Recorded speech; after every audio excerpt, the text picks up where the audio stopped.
Asanteni, kwanza niwakaribishe nyote hapa Chui House, na nishukuru sana ya kwamba tulianza mwaka hapa Chui House Januari tarehe 27 tukianza hii safari, na mulikuwa nasi hapa wanahabari wote tukianza hiyo safari. Nakumbuka siku hiyo ndio ilikuwa siku ya kwanza kumkaribisha His Excellency Mheshimiwa Rigathi Gachagua, the second deputy president after the November impeachment. Tukaungana hapa Januari. Sasa leo nina furaha sana kumkaribisha hapa tena His Excellency Rigathi Gachagua, karibisha His Excellency Kalonzo Musyoka, ndugu yangu Mheshimiwa Linturi, Mheshimiwa JB Muturi na viongozi wa upinzani, the United Opposition, hapa kwenye Chui House, ambako leo tunataka tufunge mwaka tukiwa pamoja, na vile vile tukichukua nafasi hii kuzungumzia masuala mbalimbali, masuala nyeti yanayohusu wa Kenya, na vile huu mwaka umekuwa na kule tunaenda mwaka mpya. Na tuchukue nafasi hii pia kuwatakia wa Kenya wote Jamhuri Day nzuri kesho wakisherekea, na vile vile Christmas njema na mwaka mpya. Hii itakuwa our end of year address na wa Kenya kabla we break for Christmas na kwenda sehemu mbalimbali za taifa kusherekea na familia zetu na watu wetu. Tushukuru sana all our supporters across the country na wa Kenya wote wale tumetembea pamoja mwaka huu. Na sasa kwa kimombo nitasoma ile statement yetu tuko nayo, alafu nitaalika vinara wa vyama vyetu vya United Opposition vile vile waweze kusema na Wakenya na kuwatakia Christmas njema. So if you are ready, we'll proceed to now give our official statement on this 11th of December, on the eve of Jamhuri Day, where Kenyans are preparing to celebrate 62 years of Jamhuri tomorrow. And Kenyans are also preparing for Christmas after tomorrow. Many will be traveling. And we want to say that 62 years of Jamhuri, defending our assets, defending our dignity, is the theme of our message today to our fellow Kenyans as we celebrate Jamhuri. And we have put together a joint Jamhuri Day address by the United Opposition, which is the government in waiting. We will be hearing from the government, the broad-based government, tomorrow. And we wanted to speak to Kenyans before tomorrow. Today we gather not simply to mark a date on the calendar, but to stand in solemn witness to the blood, the courage and sacrifice that built this republic 62 years ago. On 12th of December 1963, Kenya shook off the shackles of foreign rule and took her first step into self-determination. A year later, on December 12th, 1964, we declared ourselves a republic, a nation of our own, led and defended by the sons and daughters of this soil. This day is not ceremonial formality. It's the crown jewel of our sovereignty as a nation. It is a day to reflect on the struggles, the sacrifices, and the victories of those who came before us.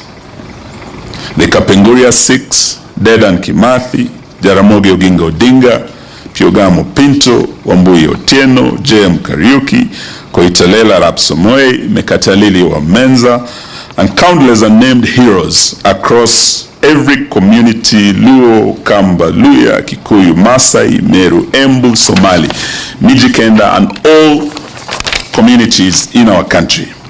They believed, they fought, they bled, and some died so that we might inherit this land, this republic, this dignity. Fellow Kenyans, independence was never a gift. It was earned through blood, sweat, and relentless courage. Forests became battlegrounds, towns became prisons, schools became sites of resistance.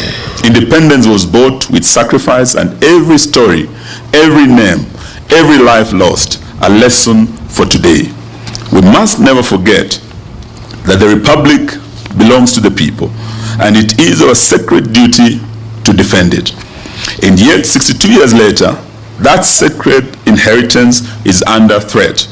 National assets like Safaricom, Kenya Pipeline, KCB, JKIA have been pawned, mismanaged, and sold without transparency, without public participation, and without regard for the law and the constitution of our republic.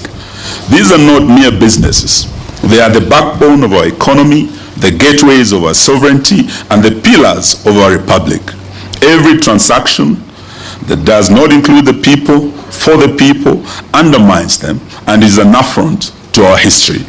Look at the facts. Safaricom, our national crown jewel, had 15% of its shares sold at a fraction of its true value. Kenya Pipeline, the lifeline of our energy sector, is also facing the same threat. JKIA, our gateway to the world, has been compromised in management decisions favoring profit over national security. And KCB, a pillar of financial system, has been manipulated to benefit a few insiders. This is not economic reform.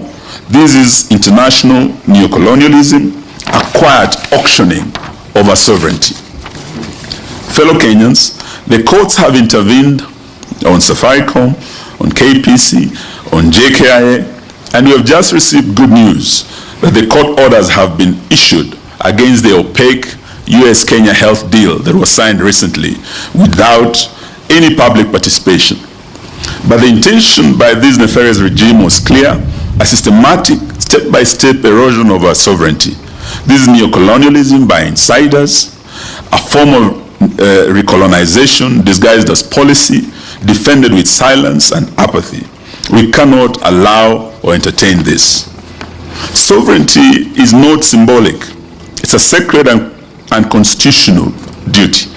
From the peaks of Mount Kenya to the shores of Lamu, from Lake Victoria to the plains of Narok, every Kenyan has a stake. The Republic is ours, and we will defend it with courage, with unity, and with vigilance. Every pipeline sold, every share disposed, every asset compromised is a betrayal of the generations who fought for our freedom.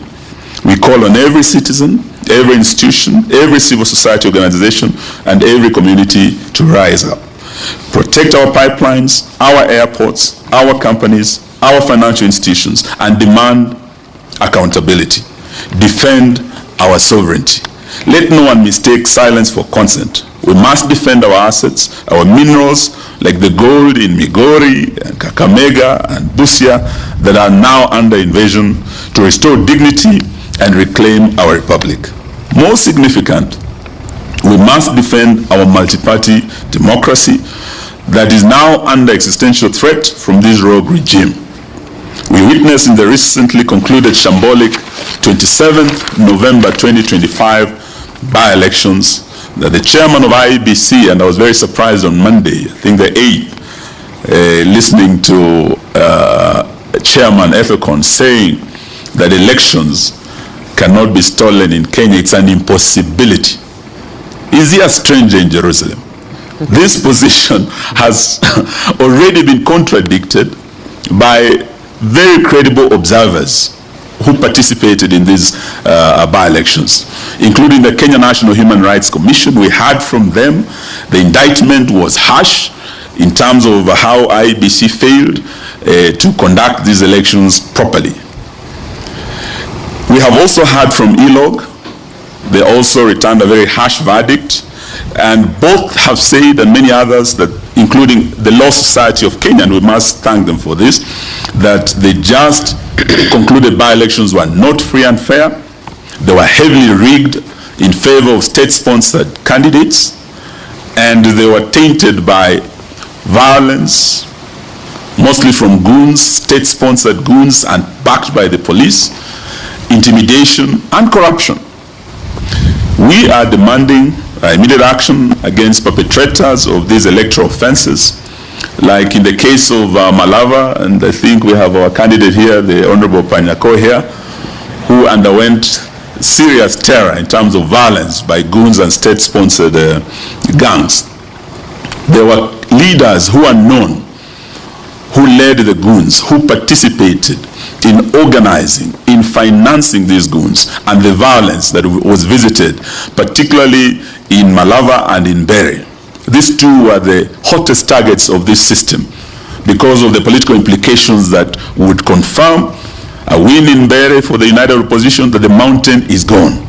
A win in Western for the United Opposition, that Western is out of the reach of this regime. We are demanding that those who participated, including leaders like Nabina Bwera, the MP for Lugari, and we did issue a statement on the eve of that by-election with my brother Kalonzo Musyoka and Rigiji. We warned that the gangs were being unleashed, and in Malava, Nabina Bwera was going to lead the goons. And we were on the ground with Honorable Panyako. We saw Nabina Bwera leading these goons. We saw Stanley Livondo leading the goons. We saw former CS Sports, Rashida Chesa leading the goons. We saw Esther Muhanda, Women Rep Kakamega, distributing relief food, mattresses, blankets. All these are documented, and PSs between Nyangala and others. These are people who are known. Reports have been made of IEBC to the police. What we are demanding is action, that all these leaders be held to account. And IEBC has the powers to call off an election because of violence, where there were deaths like in Kaspul, 2 people died, in Chwele, 1 person died, many were maimed, vehicles burned. They had the powers to call off this election, but they did nothing. They have the powers to actually suspend anyone who participated in this perpetration of violence, including barring them in participating in future elections, and barring them, recommending them being barred from holding public office in future. This is how we are going to tame these ugly scourge of violence in our elections. Because under Article 81, where there is violence, we cannot say there's been free and fair election in the face of intimidation and corruption. So we are demanding that that action be taken. And we are also, as we had announced before, looking at taking action against the chairman himself and the CEO Marjan. The United Opposition therefore pledges that national assets belong to the people. They will never be sold without the consent of the people of Kenya, including Safaricom. Sovereignty and constitutional rule are not negotiable. This is what our forefathers fought for. This is why we're celebrating Jamhuri Day tomorrow. Citizens and institutions must uphold accountability, transparency, and constitutionalism. We will resist attempts to diminish our republic through Rutopreneurship, Ruto-bottomship, and Rutoism. As we end, we know that after Jamhuri tomorrow, the nation will be preparing for Christmas. But it's going to be a very bleak Christmas for many Kenyans because of the economic situation in this country. Many families can hardly put food on the table. Many with pay slips are depressed. They have nothing to take home for Christmas. And we also have many who are facing drought up north, Mandera, Wajir, Garissa. And this is a situation that we are now demanding that even as we go to Christmas, Kenya is facing serious drought. Yet this regime chose to actually use relief food like beans, rice that they were distributing to bribe voters in rain-rich areas like Kakamega, where it rains almost every day and we have enough food. This is what they were using. Relief food that should have gone to northern Kenya came to western Kenya, went to the mountain and other areas where we had elections. We also had non-food items like blankets, mattresses being distributed by CSs, PSs, and officials of this government, including letters of appointment being distributed by the Prime Cabinet Secretary in public at rallies to woo voters. What we are saying is that this was a shameful thing for the government to do. It was irresponsible because those families who are facing the disaster of drought are the ones who need this support, which they are not receiving. So we are calling for urgent and immediate support by both the national and county governments, and we urge county governments to reallocate their budgets to address the urgency of now, particularly because of the drought. And we're also calling upon the international community to come in so that the affected families, affected counties and communities can receive the support. We are also urging that Parliament prioritizes comprehensive legislative framework for disaster risk management. And before I left the Ministry of Devolution and Special Programs, we had already proposed the disaster risk management bill that was before the House.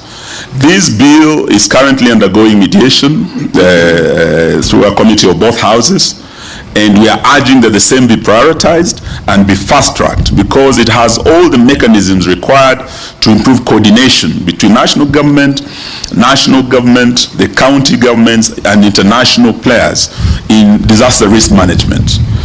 In spite of these early warning mechanisms put in place by NDMA and Meteorological Department, this government has failed up to now as we speak. And we've heard the cry of the people of Mandera and other counties to put in place remedial measures such as early animal offtake to cushion particularly the pastoralist communities who are facing drought now against heavy losses of their livestock, because as we speak they are losing a lot of livestock, and God forbid if we lose any lives this Christmas.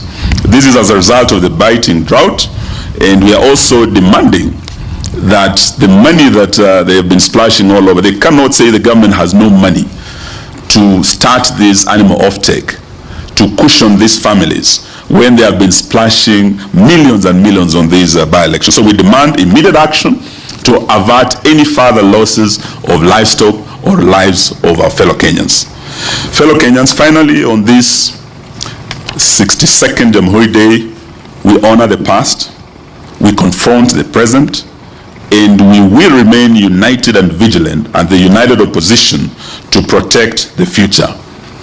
Independence was hard-won.